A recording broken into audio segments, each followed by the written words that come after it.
Hi, Shari L from Communication Group. I want to share something about what I notice happens a lot within relationships. When a relationship first starts, quite often there's like, oh my gosh, you're this special person for me. You're someone who I can share anything with, and I can share my heart with, and I can share what is real and true and what really matters to me with you. And I'm so glad I found you. And then as time goes on, then we start to find each other's the sore points that normally we try and defend. So, for example, I might say something. We've just started this relationship, and I might say something about your mum, how fussy she is, or how her food's not all that good, or how, or I might say something about some habit that you have, and then it's like, ouch, you've just touched a sore spot. And I see that in your eyes, and I see how you pull away when I say that. So then I make a mental mark to not go there again.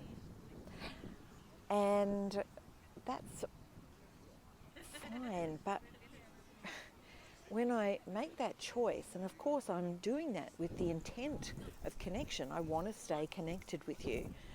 But what happens is that we go from having this mansion and possibilities and all of these things within our relationship, and how this relationship could be, and how it can enrich life, and how we can grow, and how we can raise children, or whatever it is.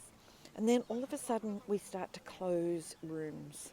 We close this room because we know that one's a bit painful, or we don't talk about this one over here because, oof, really, that's I don't want to bring up that they actually take a long time to say something, and how I get disconnected. Or I don't want to bring up how actually you don't pull your share, a fair share in the house. Or I don't want to, whatever it is, because I'm afraid of losing connection. And so I start closing all of these doors, and I start becoming smaller in that relationship. But it's not actually the relationship that is creating me to get smaller, and my world to get smaller.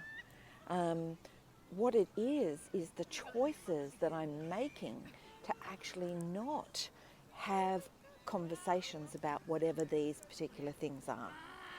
And so it's really important to have the skills to be able to have these conversations, to be able to go to tricky, difficult places and stay connected during those conversations.